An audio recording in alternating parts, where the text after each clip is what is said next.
Hi, welcome to love talkies. Priya Sakhi episode number 55. రోహన్కి అతి చేరువగా నవ్వుతూ కనిపించిన రితికను చూసిన వరుణ్ షాక్ అవ్వగా అతన్ని అప్పుడే చూసిన రితిక బెత్తరపోతూ వరుణ్ అని నమ్మలేనట్లుగా పిలిచింది. ఏ, ఇప్పుడు వాడెందుకు? మన పర్సనల్ స్పేస్లో వాడి గురించి మాట్లాడొద్దని నీకు ఎన్నిసార్లు చెప్పాను అని కోపంగా అన్నాడు రోహన్. అతను ఎందుకు అలా మాట్లాడుతున్నాడో అర్థం కాక అయోమయంగా చూసిన రీతిగా వాట్ ద హెల్ రోహన్ అంటూనే అతన్ని పక్కకు నెట్టేసింది. ఆ గ్యాప్లోనే వరుణ్ విసురుగా అక్కడి నుంచి వెళ్ళిపోతుంటే వరుణ్ ఆగు అని అరిచి పరిగెత్తుకుంటూ వచ్చి అతని చెయ్యి పట్టుకోబోయింది రితిక. ఆమె చేతిని విసిరికొట్టిన వరుణ్ వెంటనే ఆమెను లాగిపెట్టి ఆమె చెంప చెళ్ళు వణిపించాడు. ఆ దెబ్బకు షాక్ అయిన రితిక చెంపపై చెయ్యి పెట్టుకొని నువ్వు చూసేదంతా నిజం కాదు వరుణ్, నేను చెప్పేది ఒక్కసారి విను అని బ్రతిమాలుతూ అడిగింది. ఇంకా ఏం వినాలి? నువ్వు చెప్పడానికి ఏం మిగిలింది? ఛీ, నువ్వు ఇలాంటి దానివని నేను అస్సలు ఎక్స్పెక్ట్ చేయలేదు అని వరుణ్ అంటూ ఉండగానే ప్లీజ్ వరుణ్, నాకు ఒక్క ఛాన్స్ ఇవ్వు, నేను చెప్పేది విను వరుణ్ అని వేడుకోవడం మొదలుపెట్టింది రితిక. ఇంకా చెప్పడానికి ఏం లేదు. ఆల్రెడీ నీకు పెళ్ళయిందని తెలిసి కూడా నీ భర్త నుంచి డివోర్స్ తీసుకోగానే నిన్ను పెళ్లి చేసుకోవాలనుకున్నాను. కానీ నువ్వేం చేస్తున్నావు? నన్ను మళ్ళీ మోసం చేశావు. ఇక లైఫ్లో నీ మొక్క నాకు చూపించుకు అని వరుణ్ అక్కడి నుంచి వెళ్ళబోయాడు. కానీ వెంటనే అతని కాళ్ళు పట్టుకున్న రితిక ప్లీజ్ వరుణ్, నేను చెప్పేది విను. ఈ రోహన్ నన్ను మ్యానిపులేట్ చేశాడు. నీ దగ్గర ఉన్న డేటా మిస్ అవ్వడానికి కారణం ఈ రోహనే. తను నేను చెప్పినట్లు వినకపోతే నిన్ను రోడ్డు మీద పడేస్తానని చెప్పాడు. అందుకే ఇదంతా చేస్తున్నాను అని హడావుడిగా చెప్పింది రితిక. ఆ మాటకు నుదురు చిట్లిస్తూ వాట్ అంటే నువ్వు నా కోసం ఇదంతా చేశానంటున్నావా? Have you lost Ritika? అసలు సెన్స్ ఉంటే మాట్లాడుతున్నావా? నా కోసం నువ్వు మరొకరితో బెడ్ మీద ఉంటావా? డిస్గస్టింగ్. ఈ మాటలు ఇంకెవరికైనా చెప్పు. లీవ్ మీ అని అన్న వరుణ్ కాళ్లతో ఆమెను నెట్టేసి అక్కడి నుంచి వెళ్ళిపోయాడు. కింద పడిన రితిక తనకు దెబ్బ తగిలిందో లేదో కూడా చూసుకోకుండా పరిగెత్తుకుంటూ వరుణ్ వెనకే వెళ్ళి అతని భుజం పట్టుకుని లాగి ప్లీజ్ వరుణ్, నన్ను నమ్ము. నేనేం చేసినా నీకోసమే చేశాను. నువ్వు హ్యాపీగా ఉండడం కోసమే చేశాను అని అంటున్న ఆమె మాటలకు చేత్తోనే ఆపు అన్నట్లుగా పైకెత్తి ఒక మగాడు ఎప్పుడైతే తనే లైఫ్ అనుకున్న ఒక అమ్మాయి మరో మగాడితో ఉండడం చూస్తాడో వాడు ఆ క్షణమే చచ్చిపోయినట్లు. నేను ఇందాకే చచ్చిపోయాను, గుడ్ బై అని అక్కడి నుంచి వెళ్ళిపోతున్నాడు వరుణ్. అయినా రితికి వదిలిపెట్టకుండా అతని వెనకే పరిగెడుతూ ప్లీజ్ వరుణ్, నువ్వు అలా ఫీల్ అవ్వకు. నిజంగా ఇలాంటి సిచ్యువేషన్ వస్తుందని నేను అనుకోలేదు అని అంది రితిక. దాంతో మళ్ళీ ఆగిన వరుణ్ అంటే నాకు తెలియకుండా నన్ను మభ్యపెట్టి వీడితో ఇల్లీగల్ రిలేషన్షిప్ మెయింటైన్ చేస్తూ నన్ను పెళ్లి చేసుకోవాలనుకున్నావా అని అడిగాడు. నో వరుణ్, నేను నిజంగా అలా అనుకోలేదు. అసలు నాకు తన మీద ఎలాంటి ఫీలింగ్స్ లేవు. బట్ బిజినెస్ పరంగా నువ్వు డౌన్ అవ్వకూడదనే అని రితిక చెబుతూ ఉండగానే షటప్ రితిక, చెప్పిన మాటను మళ్ళీ మళ్ళీ చెప్పకు. ఒకవేళ వాడు నిజంగా నిన్ను అలా ఇబ్బంది పడితే ముందు నువ్వు నాకు చెప్పాలి. ఏమైనా ఉంటే నేను చూసుకునేవాడిని కదా అని అడిగాడు వరుణ్. ఆ మాటతో రితికకు ఏం సమాధానం చెప్పాలో అర్థం కాక ఏడుస్తూ నిజమే, కానీ నువ్వు అప్పటికే ప్రాజెక్ట్ టెన్షన్లో ఉన్నావు. అలాంటప్పుడు ఇది కూడా చెప్పి నిన్ను ఇబ్బంది పెట్టడం ఇష్టం లేక అంటూ ఆగిపోయింది రితిక. ఆ మాట విని ఆమెను ఒక్క క్షణం విచిత్రంగా చూశాడు వరుణ్. ఆ వెంటనే నవ్వుతూ హా, నాకు చెప్పి ఇబ్బంది పెట్టడం ఇష్టం లేక వాడితో పడుకోవాలని డిసైడ్ అయ్యావా? Wow, great. But I'm sorry, నిన్ను ఇలా మరొకరితో చూసిన తర్వాత కూడా నిన్ను పెళ్లి చేసుకునేంత పెద్ద మనసు నాకు లేదు. Let's breakup. ఇక నీ దారి నీది, నా దారి నాది. లైఫ్లో నాకంటే కనిపించుకో అని ఇంకొక మాట కూడా మాట్లాడే అవకాశం ఆమెకు ఇవ్వకుండా స్పీడ్గా అక్కడి నుంచి వెళ్ళిపోయాడు వరుణ్. వెళుతున్న అతన్ని చూస్తూ మోకాళ్ల మీద కూర్చుండిపోయిన రితిక గట్టిగా ఏడుస్తుంది. అప్పుడే ఆమె కళ్ళ ముందు 2 కాళ్ళు కనిపించాయి. ఎవరు అన్నట్లు తలెత్తి చూడగా అక్కడ నవ్వుతూ నుంచొని కనిపించాడు రోహన్. అతన్ని చూస్తూనే కోపంగా లేచి నుంచొని అతని షర్ట్ పట్టుకొని ఇప్పుడు హ్యాపీనా?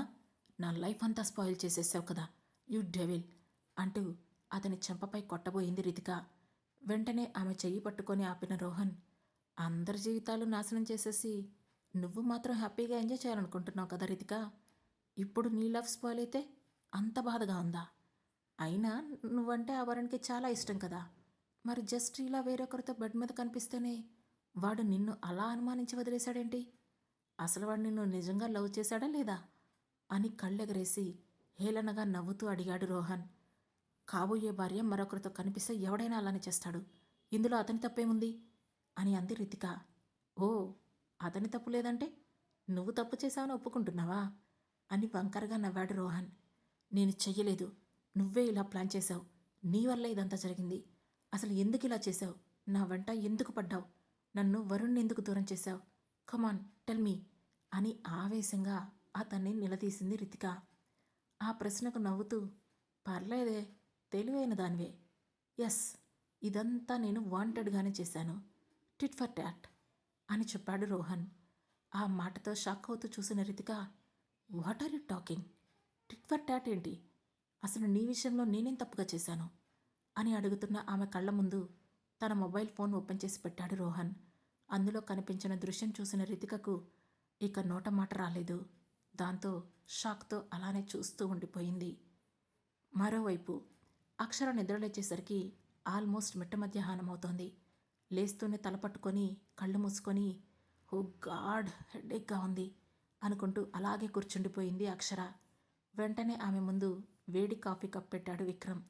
ఆ కాఫీ స్మెల్కి కళ్ళు తెరిచి అతన్ని చూసి నవ్విన అక్షర, థ్యాంక్స్ విక్రమ్ అని అంది. దాంతో ఆమెకేం గుర్తులేదని అర్థమైన విక్రమ్, అక్షర, మన ఫ్లైట్కి టైం అవుతుంది, త్వరగా కానివ్వు అని చెప్పి సీరియస్గా అక్కడి నుంచి వెళ్ళిపోయాడు. వెళుతున్న అతన్ని చూసి కాఫీ సిప్ చేస్తూ, నేను డ్రింక్ చేశానని విక్రమ్కి చాలా కోపం వచ్చినట్లుంది. అయినా నేను డ్రింక్ చేసినా కూడా చాలా స్టేబుల్గా ఉంటాను అని మనసులోనే అనుకుంది. కాసేపటికి కాఫీ కంప్లీట్ అవడంతో బెడ్ దిగబోయిన అక్షర్కి ఒళ్ళంతా ఫుల్ పెయిన్స్గా ఊపుతున్నట్లు అనిపించింది. దాంతో మరి కాసేపు అలానే బెడ్ మీద కూర్చొని, ఏంటిది, డ్రింక్ చేస్తే హెడేక్ మాత్రమే వస్తుంది కదా, ఏదో ఫీవర్ కూడా వచ్చినట్లు బాడీ పెయిన్స్ వస్తున్నాయేంటి అని మనసులో అనుకుంటూనే అతి కష్టం మీద వాష్రూమ్కి వెళ్ళిన ఆమె షవర్ ఆన్ చేసింది. వెచ్చని నీరు ఒంటి మీద పడుతుంటే చాలా రిలాక్స్గా అనిపిస్తుంది. చాలాసేపు అలానే నీళ్లలో తడిచిన ఆమెకు ఒంటికి సోప్ రాస్తుండగా అక్కడక్కడ చురుక్కుమనిపిస్తూ నొప్పిగా అనిపించింది. ఏంటిది అనుకుంటూ చూడగా ఆమె బాడీపై అక్కడక్కడ ర్యాషెస్లా కనిపించడంతో, ఏంటివి, సీ ఫుడ్ తినడం వల్ల ఎలర్జీ వచ్చుంటుందా అని అనుకుంది. అంతకుమించి ఆమె ఆలోచన మరోవైపుకి వెళ్ళలేదు. కాసేపటికి ఫ్రెష్ అయ్యి బయటికి వచ్చిన అక్షర రెడీ అయ్యి లగేజ్ ప్యాక్ చేసి విక్రమ్ కోసం చూస్తోంది. అప్పుడే వెయిటర్ వచ్చి ఫుడ్ తీసుకొచ్చి ఇచ్చి వెళ్ళాడు. ఫుల్గా ఆకలేస్తుంది, ఈ విక్రమ్ ఎక్కడికి వెళ్ళుంటాడు అని మనసులో అనుకుంటూనే అతనికి కాల్ చేసింది అక్షర. విక్రమ్ ఫోన్ లిఫ్ట్ చేయలేదు. కానీ 2 నిమిషాల్లో మళ్ళీ తిరిగి రూమ్లోకి వచ్చాడు. అతన్ని చూస్తూనే, ఎక్కడికి వెళ్ళారు విక్రమ్ అని అడిగింది అక్షర. ఇక్కడే ఉన్నాను అంటూనే ప్లేట్లో లంచ్ పెట్టుకున్నాడు విక్రమ్. దాంతో విక్రమ్ అని మెల్లగా పిలిచింది అక్షర. కళ్ళు మాత్రమే పైకెత్తి ఆమె వైపు చూశాడు విక్రమ్. నా మీద కోపం వచ్చిందా అని మెల్లగా అడిగింది అక్షర. నథింగ్, మనం మరో అరగంటలో స్టార్ట్ అవ్వాలి, నువ్వు త్వరగా కానివ్వు అని చెప్పాడు విక్రమ్. దాంతో మెల్లిగా తింటూ, విక్రమ్, నాకు నైట్ తిన్న ఫుడ్ ఏదో ఎలర్జీ అయినట్లుంది, బాడీ అంతా ర్యాషెస్ వస్తున్నాయి చూడు అంటూ చేతిపై కనిపించిన గాయాల వైపు చూపించింది అక్షర. ఆ మాటతో ఆమె చూపించిన వైపు చూసిన విక్రమ్ ఓ స్ట్రేంజ్ లుక్ ఇచ్చి మళ్ళీ తినడం స్టార్ట్ చేశాడు. దాంతో, నేను డ్రింక్ చేయడం విక్రమ్కి నచ్చలేదనుకుంటా, చాలా కోపంగా ఉన్నాడు, మరోసారి ఇలా డ్రింక్ చేయకూడదు అని గట్టిగా ఫిక్స్ అయ్యింది అక్షర. ఆ తర్వాత కూడా విక్రమ్ ఒక్క మాట కూడా మాట్లాడలేదు. సైలెంట్గా ఆమెను తీసుకొని ఎయిర్పోర్ట్కి వెళ్ళాడు. ఇద్దరూ ఫ్లైట్ ఎక్కారు. ఫ్లైట్లో కూర్చున్న విక్రమ్ వెనక్కి వాలి కళ్ళు మూసుకుంటే కాసేపు అతని మౌనాన్ని భరించిన అక్షర ఇక భరించలేనట్లుగా, విక్రమ్, మీరిలా మౌనంగా ఉంటే నాకు అస్సలు బాలేదు అని బేలగా అడిగింది అక్షర.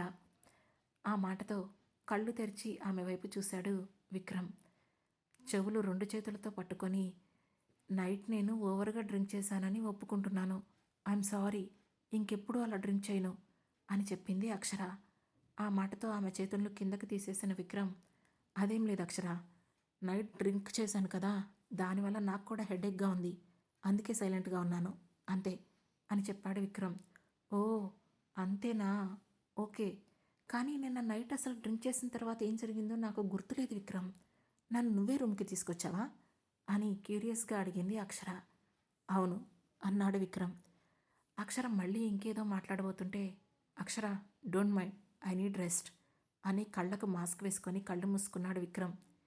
పాపం హెడేక్ ఎక్కువగా ఉన్నట్లుంది, ఇంటికి వెళ్ళాక మాట్లాడతాను అని మనసులోని అనుకున్న అక్షర కూడా మాస్క్ వేసుకొని కళ్ళు మూసుకుంది.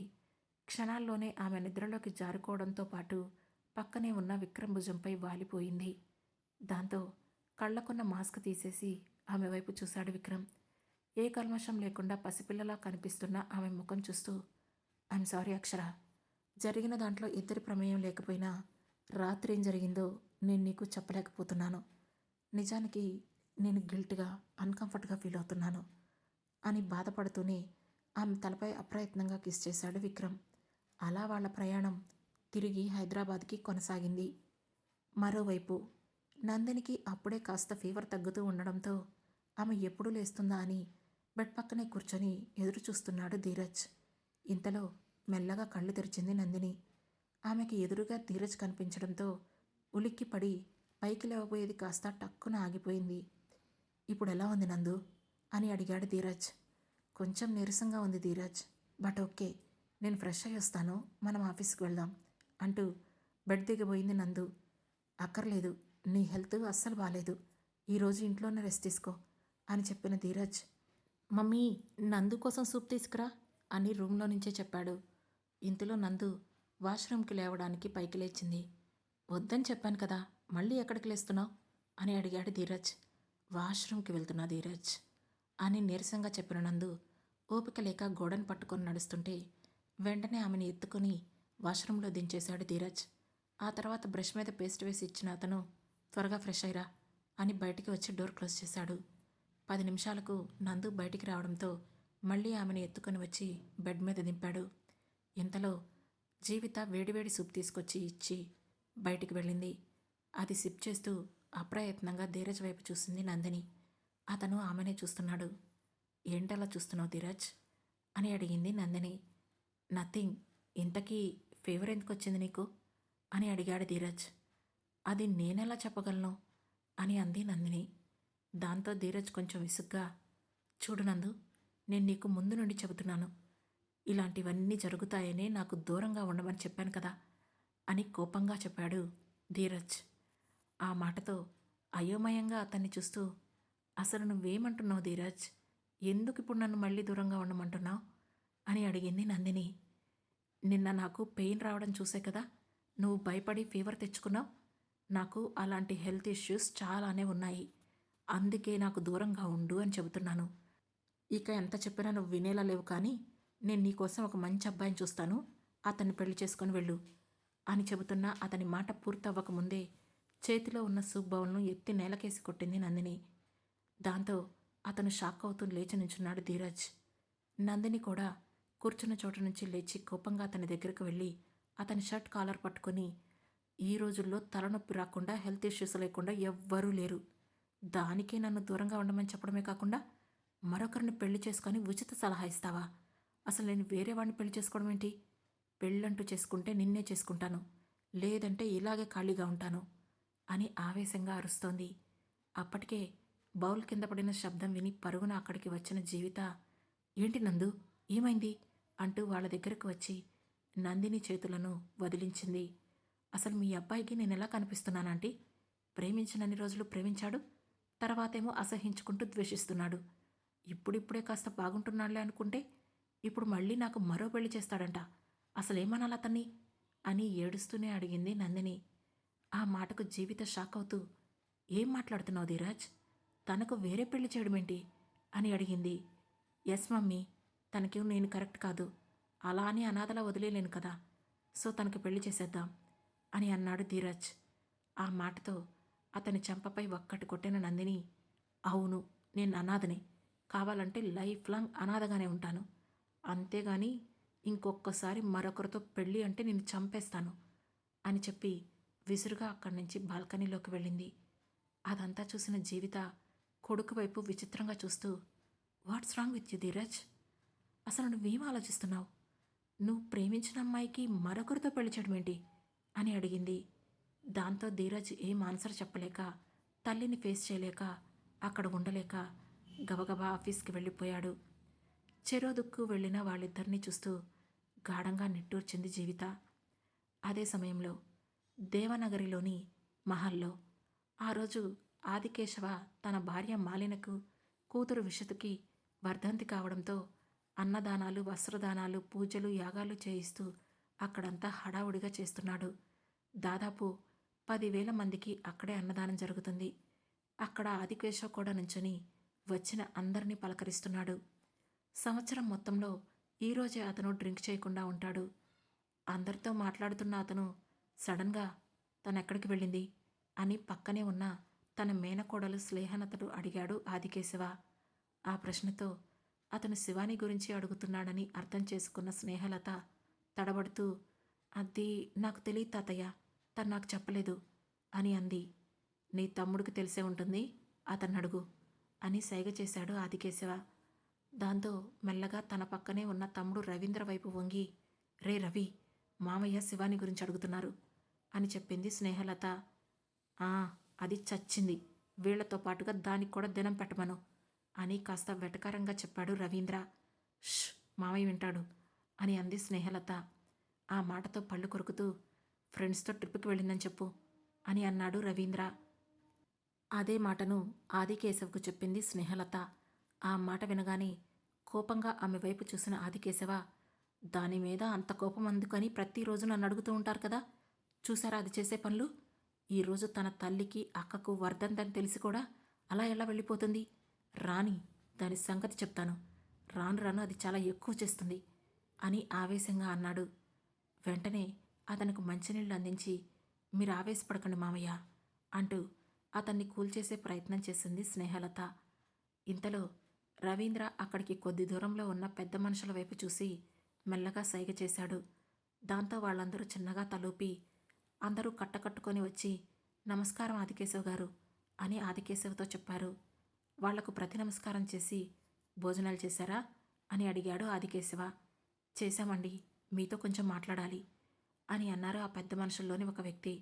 ఆ మాటతో, లత, నువ్విక్కడ చూసుకో అని స్నేహలతకు చెప్పి ఆ తర్వాత తన ఎదురుగా ఉన్న వాళ్ళ వైపు చూసి, మీరు లోపలికి రండి అని పిలిచి ఆదికేశవ్ కూడా లోపలికి నడిచాడు. కాసేపటికి అందరూ లోపల సమావేశమయ్యారు. రవీంద్ర కూడా ఆదికేశవ వెనకే నుంచున్నాడు. చెప్పండి, ఏం మాట్లాడాలి అని వాళ్ళని అడిగాడు ఆదికేశవ. ఆదికేశవ్ గారు, మీరీ మధ్య బొత్తిగా బయటికి రావడం మానేశారు. ఊరి వ్యవహారాలన్నీ మీ మేనల్లుడు రవీంద్ర గారే చూసుకుంటున్నారు. అంతా బాగానే ఉంది, కానీ కొన్నిటికి రవీంద్ర గారు పూర్తి స్థాయి నిర్ణయాలు తీసుకోవడానికి ఇబ్బంది పడుతున్నారు అని చెప్పాడు. అతను ఎందుకు అలా చెబుతున్నాడో అర్థం కాక నుదురు చిట్లించి చూశాడు ఆదికేశవ. ఇంతలో మరో వ్యక్తి, అంతేకాకుండా రవీంద్ర గారు కూడా మన సంస్థానం కోసం ఇప్పటివరకు ఎన్నో పనులు చేశారు, చేస్తున్నారు కూడా అని చెప్పాడు.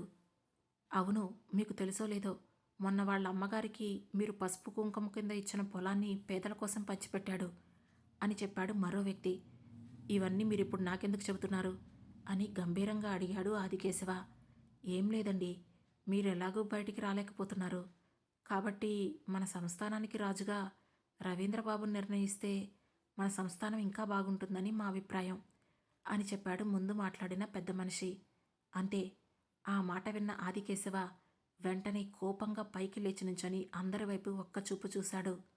ఆ చూపుకి రవీంద్రతో సహా అందరూ గజగజ వణికిపోవడం మొదలుపెట్టారు.